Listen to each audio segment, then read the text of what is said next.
Evangelio poniéndonos de pie y cantando la aleluya.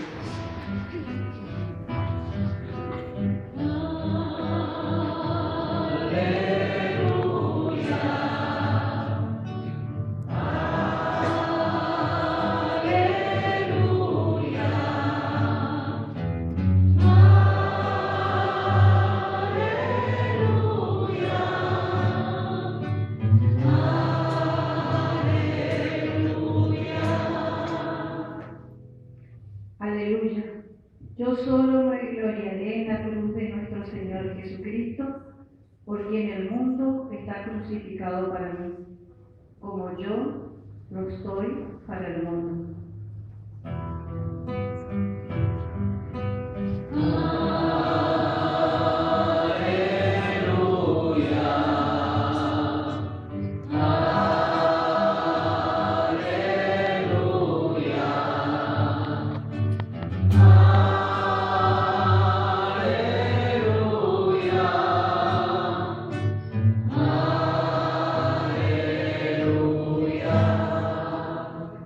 El Señor esté con ustedes.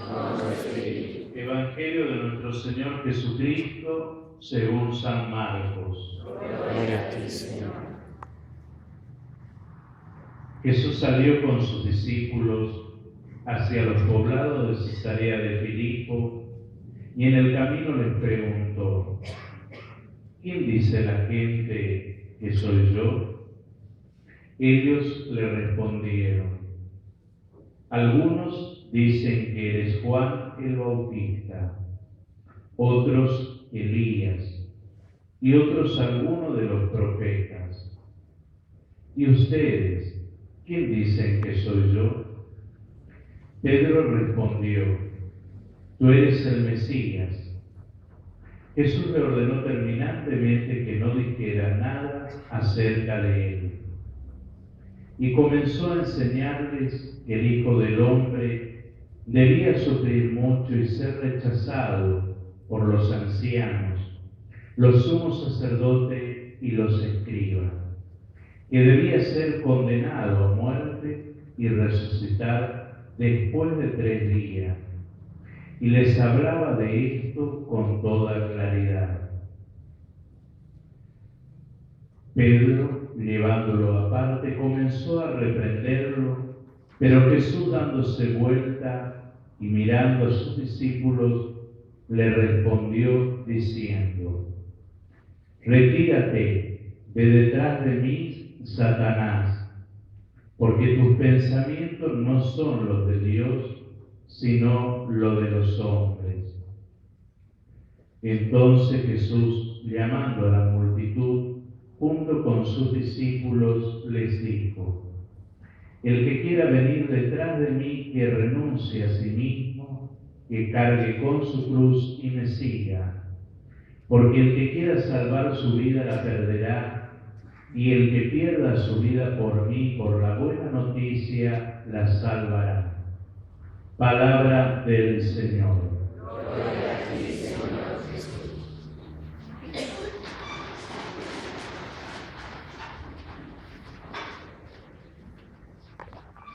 El texto del Evangelio que terminamos de escuchar cierra la primera sesión del Evangelio, ya que el Evangelio de Marcos van a señalar los especialistas que uno puede dividirlo en 2 partes.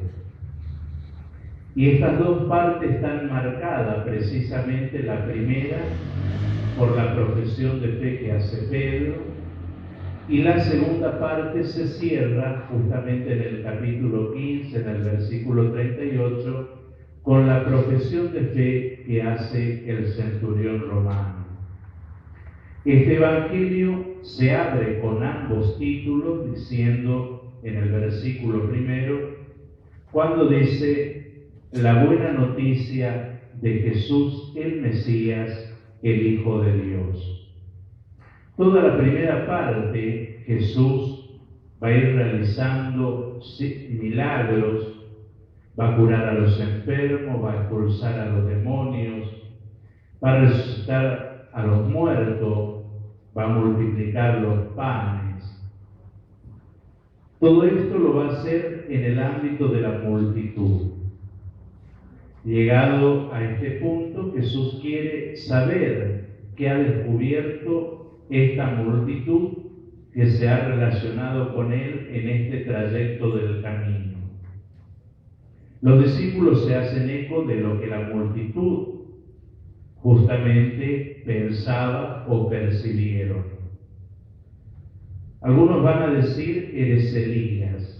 Recordemos que en la tradición judía, así como Elías fue arrebatado a los cielos, esperaban que en los tiempos escatológicos de la misma manera vuelva para instaurar el reinado de Dios.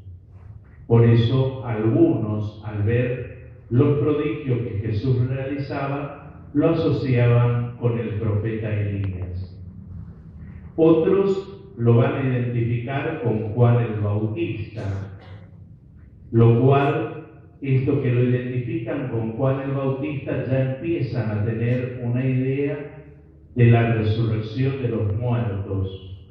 No muy clara, pero sí, porque es imposible que Juan el Bautista obre estos prodigios, ya que Herodes lo mandó a decapitar. Recordemos que el mismo Herodes, frente a lo que la gente comenta acerca de Jesús, él también va a sentir esta confusión y va a decir, Juan no puede ser porque yo lo mandé a decapitar. Y las otras personas van a decir que es alguno de los profetas que ha aparecido en medio de ellos. Ahora bien, Jesús no solamente le basta saber, hacer un sondeo de lo que ha percibido la multitud acerca de su identidad, sino que ahora la pregunta va dirigida al grupo de los discípulos. Como también esa misma pregunta nos dirige a cada uno de nosotros personalmente. ¿Y ustedes, quién dicen que soy yo? Es decir, Jesús nos vuelve a mirar y nos dirige la pregunta a cada uno. No tenemos que responder por lo que nos contaron o nos dijeron, o lo que aprendimos de memoria en la catequesis, o nos transmitieron nuestros padres. Todo eso hace el marco para que nosotros justamente vayamos creciendo en la fe, y es el marco que tiene que justamente crearse para que nosotros nos encontremos con Él y hagamos nuestra propia experiencia. Por un lado personal, que tiene que ver con el encuentro con Él en la oración, en la escucha de su palabra, y por otro lado comunitario, que es cuando somos congregados, convocados y reunidos como su pueblo. Pedro es aquel que responde, tú eres el Mesías. Y fíjense, ahí aparece el primer título cristológico con el que se abre el Evangelio, Jesús el Mesías. Justamente está puesto en boca de alguien que pertenece al pueblo judío. Un título que es familiar al pueblo judío, no al pueblo pagano. Y por eso él se va a hacer eco justamente y va a decir, tú eres el Mesías. El otro título, Hijo de Dios, es un título también cristológico, pero es familiar al mundo pagano porque era uno de los títulos que justamente le aplicaban al emperador. Por eso el centurión, cuando ve los signos del templo que se rasga y de qué manera muere Cristo, va a decir, verdaderamente este hombre era Hijo de Dios. Es decir, cada acción de Cristo siempre tiene como culmen una profesión de fe. En este caso la de Pedro, en el caso de la muerte, justamente la del centurión. Y en cada uno de nosotros, cada acción de Él busca ese acto de fe. Jesús, lo raro para uno podría decir, ¿y por qué dijo que no diga nada? ¿Por qué mandó a callar? porque justamente, inmediatamente después de anunciar que él va a ser rechazado, que va a ser juzgado, que va a morir y que tiene que resucitar al tercer día, Pedro lo comienza a recriminar. Ahí se entiende por qué Jesús manda a callar a Pedro después de la profesión de fe. Porque su idea de mesianismo se inscribe también o está de alguna manera viciada con esa corriente o politizada que pensaba que Dios en determinado momento tenía que instaurar al descendiente de David, colocarlo en el trono, es decir, un Mesías más bien victorioso y glorioso, y no el rasgo humillante y desfigurado que viene dado justamente por los cánticos del siervo sufriente que aparece en Isaías y que hoy en la primera lectura escuchábamos el tercer cántico del siervo sufriente. El mesianismo de Cristo se inscribe en esa corriente, el de la negación, la humillación, el de la muerte para rescatar justamente al pueblo que está disperso, que está desunido, convocarlo y reunirlo para congregarlo y reconciliarlo con el Padre. Pero ese anuncio de la pasión, lo cual Pedro no entiende y de alguna manera tampoco entendemos nosotros, con la cruz no termina todo, sino que lo que corona y culmina el proceso de la cruz es la resurrección.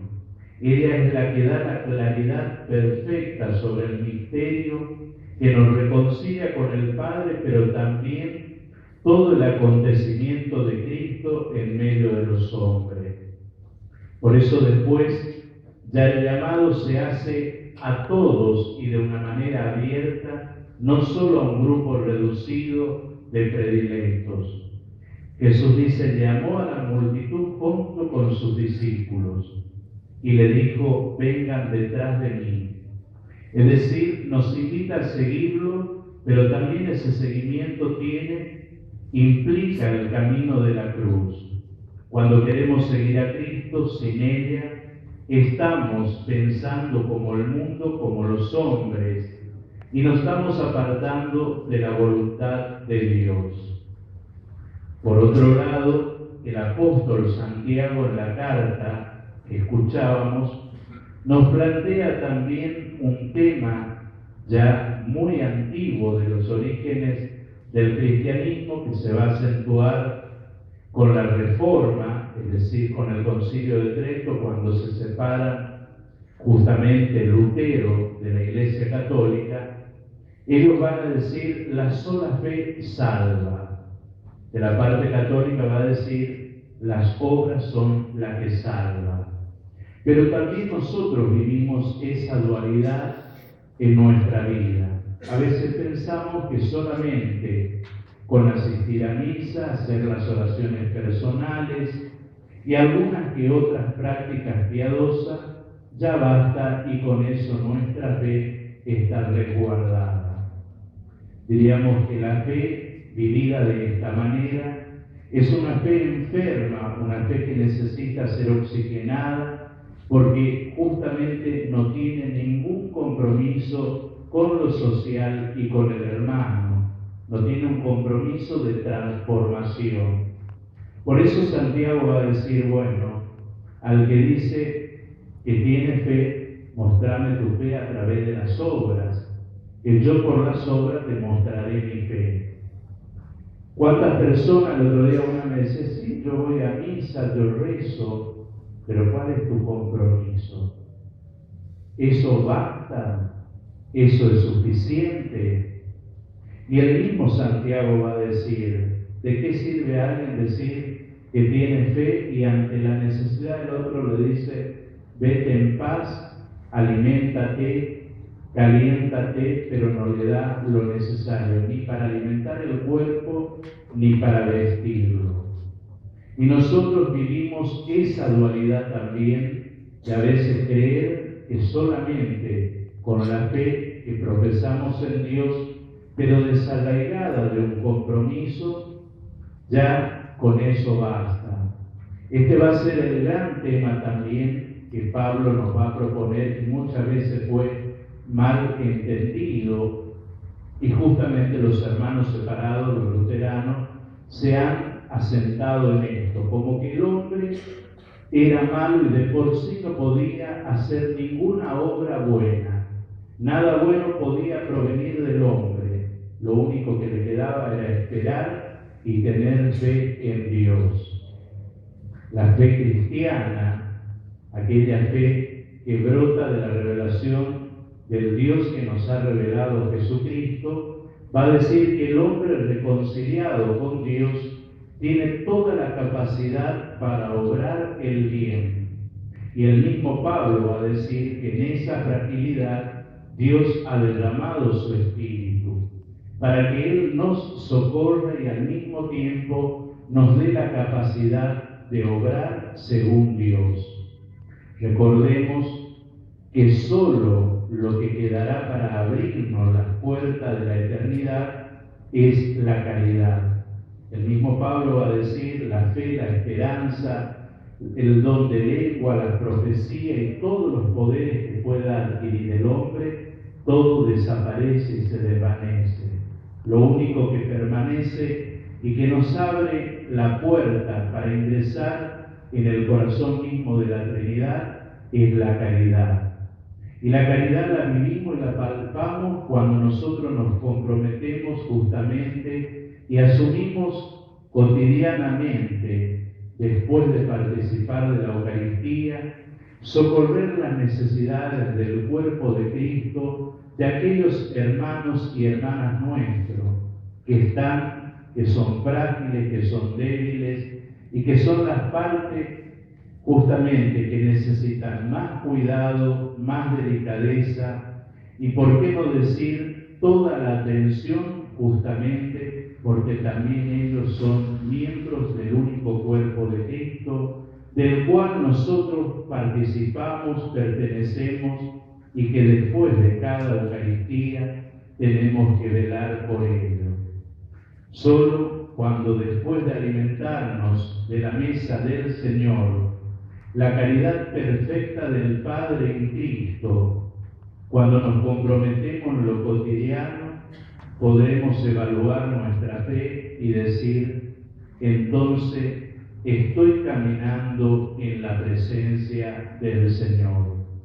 Cuando no soy capaz de comprometerme, cuando miro hacia otro lado, difícilmente pueda decir, estoy caminando en la presencia del Señor, o mi vida transcurre bajo la mirada del Señor, porque justamente Él me llama a ser instrumento para que yo socorra al necesitado.